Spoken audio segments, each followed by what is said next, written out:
आज आदरणीय पाटणकर साहेबांच्या राज इंडस्ट्रीजला भेट देण्यासाठी मी खास आलो होतो। त्यांच्या दोन्हीही प्लांट्सला मी व्हिजिट केली की ग्रामीण भागामधला एक अत्यंत तरुण तडफदार आणि कर्तबगार उद्योजक म्हणून मी त्यांच्याकडे पाहतो। त्यांच्या उद्योगामधून कासार शिंबे आणि पंचकृषीमधल्या असंख्य तरुणींना नोकऱ्या उपलब्ध झालेल्या आहेत आणि अशा प्रकारच्या उद्योजकांना भविष्य काळामध्ये पाठबळ देण्याची मानसिकता देखील आम्ही सगळ्या लोकप्रतिनिधींनी भविष्य काळामध्ये ठेवली पाहिजे। त्याचबरोबर कराड MIDC मधले सगळे जे मोठे उद्योजक आहेत, ज्या उद्योजकांमुळे आपल्या कराड तालुक्यामधल्या सातारा जिल्ह्यामधल्या तरुणींना रोजगार उपलब्ध झाला आहे, अशा उद्योजकांबरोबर चहा पिण्याची संधी देखील मला मिळाली। भविष्य काळामध्ये सगळ्या उद्योजकांची मिळून आपण एक बैठक घेणार आहोत आणि त्या बैठकीमध्ये स्थानिक लोकप्रतिनिधी, मी, काही कामगार विभागाचे अधिकारी, त्याबरोबरच उद्योगधंद्याशी निगडीत असणारे जे सरकारचे विभाग आहेत त्या सगळ्या विभागाच्या प्रमुख अधिकाऱ्यांना मी निमंत्रित करणार आहे आणि उद्योजकांच्या नेमक्या अडीअडचणी काय आहेत, जे लहान उद्योजक आहेत त्यांच्या अडचणी काय आहेत, जे मध्यम उद्योजक आहेत त्यांच्या अडचणी काय आहेत आणि त्याबरोबर MIDCच्या ओव्हरऑल डेव्हलपमेंटसाठी नेमकं काय केलं पाहिजे याच्यासाठीचा एक कृती आराखडा हा आम्ही तयार करून उद्योग मंत्र्यांकडे देखील सादर करणार आहे।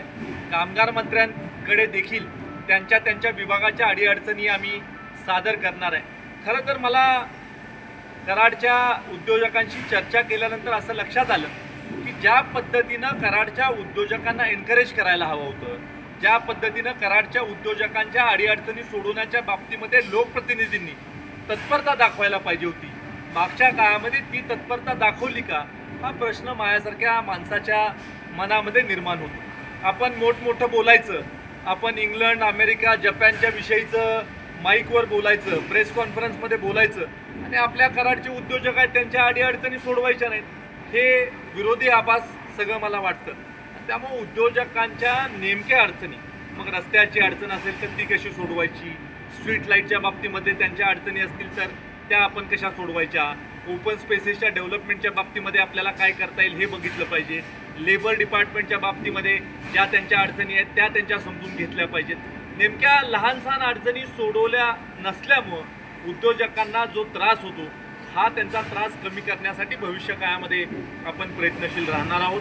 कराडच्या MIDCला 205 एकर जागा आहे आणि ह्या 205 एकर जागेचं जर का मायक्रो प्लॅनिंग केलं तर कराड MIDC ही हजारो तरुणींच्या हाताला काम देऊ शकते। असंख्य उद्योजक हे आणखीन मोठ्या प्रमाणावर समाजामध्ये काम करू शकतील, उद्योग जगतामध्ये काम करू शकतील आणि तो प्रयत्न आपल्याला भविष्य काळामध्ये करायचा आहे। आपल्याला जर का एक कराडमध्ये व्हायब्रंट एन्व्हायरमेंट उद्योगाच्या बाबतीमध्ये निर्माण करायचं असेल, कराडच्या MIDCमध्ये जर का उद्योजकांना इन्व्हेस्ट करायला लावायचं असेल तर ह्या बारीक सारीक प्रश्नाकडे आणि ज्या मूलभूत प्रश्नांकडे लक्ष देणं गरजेचं आहे, ते लक्ष आपण दिलं पाहिजे। हा खऱ्या अर्थानं प्रयत्न आमचा भविष्य काळामध्ये राहणार आहे। उद्योजकांनी मला फायर फायटरच्या बाबतीमध्ये काही समस्या सांगितल्या, इथं एक हॉस्पिटल नियोजित होतं त्याच्या बाबतीतल्या समस्या सांगितल्या, त्यासुद्धा संबंधित विभागाकडे आम्ही मांडणार आहोत आणि त्याच्यामधून तोडगा कसा काढता येईल याच्यासाठी आम्ही प्रयत्नशील राहणार आहोत। एकंदरीतच या 2-2.5 तासाच्या दौऱ्यामध्ये असंख्य गोष्टी या माझ्यापर्यंत लोकांनी मांडलेल्या आहेत आणि मी सगळ्या उद्योजकांना आश्वासित केलेलं आहे की महाराष्ट्र सरकार हे देवेंद्र फडणवीस साहेबांच्या नेतृत्वाखाली सगळ्या उद्योजकांना पाठबळ देण्यासाठी कार्यक्षम आहे। आपले देशाचे पंतप्रधान आदरणीय मोदीजी, राज्याचे मुख्यमंत्री आदरणीय देवेंद्रजी आणि त्याबरोबर सगळं मंत्रिमंडळ हे उद्योजकांच्या पाठीशी उभं राहून या परिसरामधला उद्योगधंदा वाढवण्याच्या बाबतीमध्ये प्रयत्नशील राहणार आहे। एवढं आज आजच्या बैठकीमध्ये आम्ही चर्चा केलेली आहे। बाबा, मोठे प्लॅन नाहीत MIDCमध्ये, त्यामुळे इथली मुलं पुण्या मुंबईला जॉबला जातात, त्यासाठी मोठे प्लॅन येणं काय गरजेचं आहे? मला वाटतं की MIDCमधलं जे एन्व्हायरमेंट आहे, जे वातावरण आहे, ते उद्योगधंद्याला पोषक असं वातावरण पहिल्यांदा आपण निर्माण केलं। एखादा लहान धंदा असेल तो चांगला चालेल त्यावेळेलाच मोठा एखादा उद्योग त्या लहान धंद्याकडे पाहून येईल। जर का लहान आपले धंदे आहेत त्यालाच आपण प्रोटेक्शन देत नाही, त्याच्याच अडीअडचणी मिटवत नाही तर मोठा धंदा कसा येईल? मोठा उद्योजक पहिल्यांदा तिथली एन्व्हायरमेंट पाहतो, इन्व्हेस्टमेंट करत असताना तिथली सगळी परिस्थितीचा अभ्यास करतो. स्किल्ड मॅनपॉवर किती उपलब्ध आहे, अनस्किल्ड मॅनपॉवर किती उपलब्ध आहे. मेजरली तिथल्या उद्योगधंद्याच्यासाठी चांगलं वातावरण जर का असेल तरच मोठा उद्योजक येऊ शकतो. त्यामुळं आपले जे छोटे उद्योजक आहेत त्यांना आपण सक्षम केलं पाहिजे, जेणेकरून त्यांची परिस्थिती पाहिल्यानंतर मोठा उद्योग आपल्याकडे आकर्षित होईल.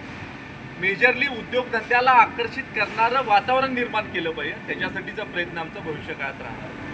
महावितरणकडून आता गेल्या 15 वर्षापासून लाईटीचा खूप मोठा प्रॉब्लेम आलेला आहे MIDCमध्ये आणि बऱ्याच उद्योगाची तक्रार अशी की लोड पुरत नाही आहे. लोड द्यायचा ते प्रयत्न करतायत परंतु लोड पुरत नाही. त्यासाठी काय करता येईल? सगळ्या उद्योजकांशी संबंधित सगळ्या सरकारच्या खातेप्रमुखांना, महावितरणचे लोक असतील, कामगार विभागाचे लोक असतील, पोल्युशन विभागाचे लोक असतील, स्थानिक प्रांत तहसीलदार असतील, या सगळ्यांची मिळून आम्ही एक जॉईंट मीटिंग घेणार आहे येणाऱ्या आठवड्यात. आणि आपल्याला बराचसा कामाचा बॅकलॉग आहे. माझा असा दावा नाही की लगेच एक बैठक घेतल्यावर सगळे प्रश्न सुटतील, पण आपण सातत्यानं प्रश्न सोडवण्याचा प्रयत्न तरी केला पाहिजे. आणि लोकप्रतिनिधी म्हणून, भारतीय जनता पार्टीचा आमदार म्हणून माझा प्रयत्न राहणार आहे की ह्यांचे प्रश्न संबंधित मंत्र्यापर्यंत, संबंधित अधिकाऱ्यापर्यंत पोचवायचे आणि ते प्रश्न सोडवण्यासाठीचा प्रयत्न करायचा हा माझा प्रयत्न राहणार.